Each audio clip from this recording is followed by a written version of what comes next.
बेटी को प्रॉपर्टी का हक, पर कानून तो 2005 में बदला था। अब सवाल ये है कि अगर फादर की मृत्यु हो जाती है 2005 से पहले, तो क्या बेटी का हक चला गया? जॉइंट फैमिली प्रॉपर्टी में अब वो हिस्सेदारी नहीं रही। ये गलत है और लोग इसी कंफ्यूजन का फ़ायदा उठाते हैं। तो चलिए इस कंफ्यूजन को क्लियर करते हैं।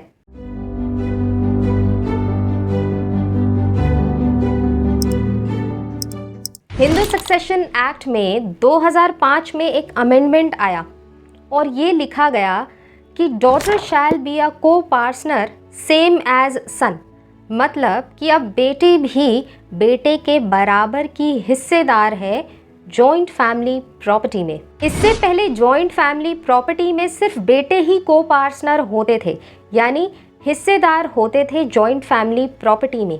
बेटियां को पार्टनर नहीं होती थी। 2005 के बाद बेटी भी बेटे के बराबर को पार्टनर बन गई, यानी अब वो भी हिस्सेदार है, सहभागीदारी है जॉइंट फैमिली प्रॉपर्टी में। लेकिन कंफ्यूजन यहाँ होती है कि यदि 2005 से पहले फादर की मृत्यु हो जाती है तो क्या उसकी बेटी का हक खत्म हो जाता है?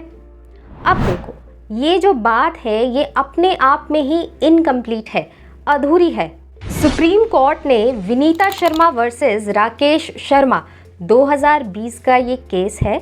इसमें ये कहा कि हाँ, अगर 2005 से पहले फादर की डेथ हो जाती है तो बेटी का उस प्रॉपर्टी में कोई हक नहीं है, लेकिन तब नहीं है जब पार्टीशन उस प्रॉपर्टी का हो चुका हो।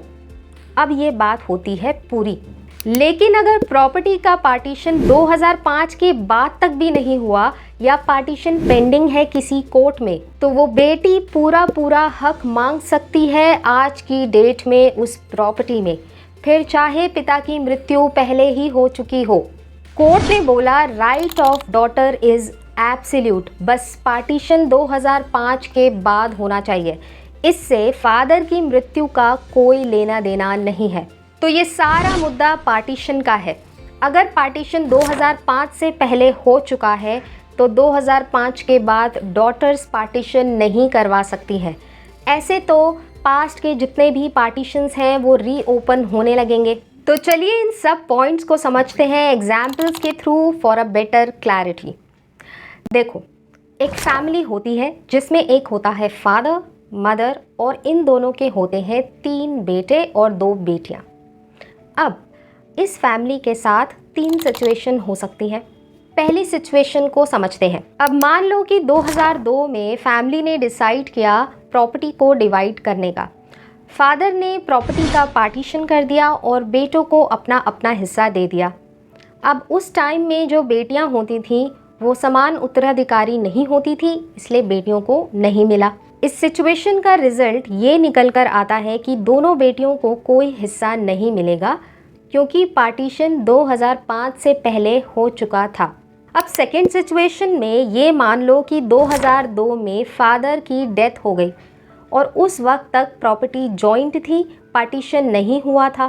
2005 में लॉ चेंज हो गया और अब बेटी भी समान उत्तराधिकारी बन गई। अब इस सिचुएशन का रिजल्ट ये निकला कि अब जब भी 2005 के बाद पार्टीशन होगा तब दोनों बेटियां इक्वल शेयर लेंगी, फिर चाहे पिता की मृत्यु 2005 से पहले हो चुकी हो। अब तीसरी सिचुएशन में मान लो कि जो फादर हैं वो लिविंग है उस समय जब लॉ चेंज हुआ था।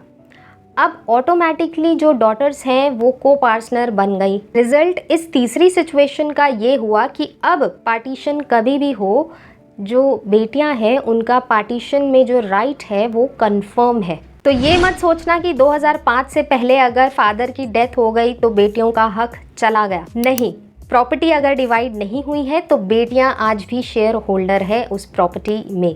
अगर इस वीडियो से रिलेटेड कोई डाउट है या कोई अन्य लीगल क्वेरी है तो आप कमेंट बॉक्स में पूछ सकते हो। और अगर वीडियो अच्छी लगी तो प्लीज़ इसे लाइक करें, शेयर करें और चैनल को सब्सक्राइब करें। Thanks for watching and see you in next video.